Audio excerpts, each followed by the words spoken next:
Join me now in the prayer of approach.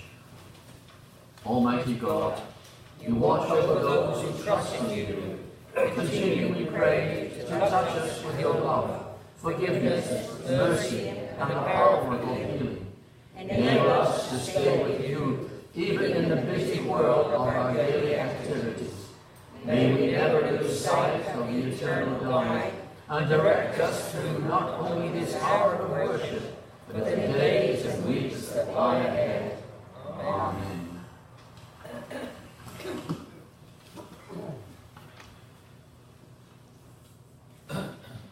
Of late, we have been having what we refer to as a children's story.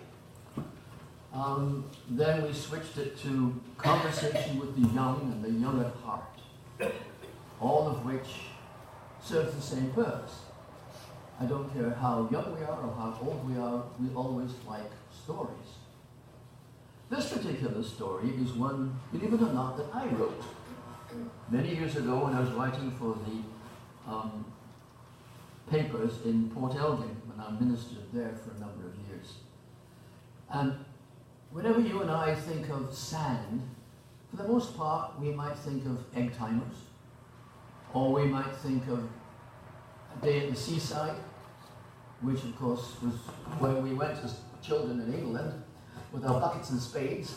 Mother would pack a picnic lunch and we would have an enjoyable day.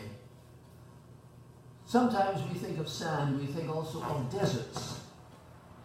And I want you this morning to use your imagination and pretend that you are in a desert as we follow through with this particular story. You can sit there with your eyes closed. Just don't go to sleep. He stood beneath the merciless glare of the noonday sun, shielding his eyes as he searched frantically for some sign of human habitation. Only the whispering sands answered his unspoken question. Only the endless dunes met his bloodshot gaze. He cried. No voice answered. He was alone, so very much alone. He staggered on in the midst of that trackless desert, mile after mile, slowly, ever slowly, dragging one foot after the other, searching always for life, for a haven of refuge from the accursed sand and glaring sun. He ran his tongue around the neck of his canteen and drank greedily of the last mouthful. Then there was nothing left. Angrily he hurled it away. Fool that he was to have left his car. In it was relative safety, much more easily seen than he would be. A mere dot, a minute speck, a grain of sand among the grains of sand. He laughed in bitterness at himself, his lips cracking and filling with grains of sand. Oh, he had been warned. Your car isn't good enough for such a hazardous trip. Sure, you save 60 miles, but it won't do much good if you get stuck in the desert. Better to take the long way round, my friend. He'd only laughed. I'll manage all right, he said. Got plenty of water, plenty of gas. I will make it. But he had not counted on the unexpected. The sandstorm, the flat tire, and the overheating of his car's engine. All had conspired to trap him in this accursed desert. Even the water he had salvaged from the radiator for canteen was gone. Got to get help, he muttered to himself as he staggered off into the desert. Hours wore on and he cried with the anguish of a doomed soul. With the fear of a little child he cried. No one answered. He lurched on. The piercing rays of the sun blinded him and the sand choked him. He fell. The shadow of a large bird passed over the still form. He lost consciousness. All was quiet, save for the whispering of the sand as it sought to cover him. A grain of sand among other grains of sand. But they found him, as reported by the plane, almost lifeless and very ill. But he had been found in time. There had been others that they had never found until it was too late. I think that you would agree with me that only a fool would venture to cross any desert ill-prepared. Only a fool would climb a mountain without the proper equipment and knowledge of mountain climbing. Only a fool would fail to see the parallel between the trackless desert and a life devoid of God. Yet how many try to live a life without God? How many try and wonder why life becomes, in some cases, nothing more than a living hell. Paul wrote in Romans 10, "My deepest desire and my prayer to God is for their salvation. To their zeal for God I can testify.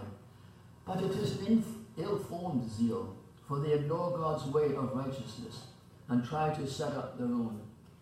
Paul suggests we need three qualities in our lives to be truly prepared to cross the trackless desert of our own existence. First, spiritual insight. To be able to separate the forms and rituals of religious worship and use them as stepping stones, making them work for us toward a vital awareness of Christ's message of life's entirety. To be able to distinguish between the true and that which is false.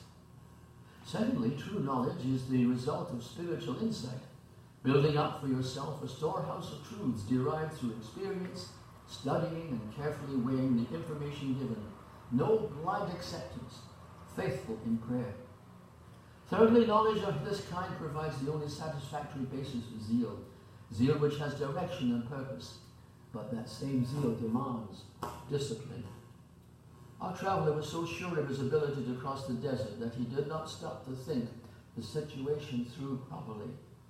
He might have been able to cross it, but his car wasn't. And without his car, he was helpless. A more disciplined mind would have taken into account before deciding. Even with discipline, there's the element of uncertainties and danger. In Scripture, we find a confrontation between the Pharisees by Jesus. Indeed, much discipline, but the other extreme, too much. You have the legality of ritual and dogma, he said, but you lack the love and the compassion for one another. A concern for an idiotic traveler was on the mind of the garage owner when he called the authorities. A concern for another. We are indeed our brother's keeper, resulted in the saving of this man's life. Think of this when next Sunday the church bells ring. I wrote this quite a while ago. Go to your church and let God guide you across the trackless desert of life. Okay, you got it? Yep. Good.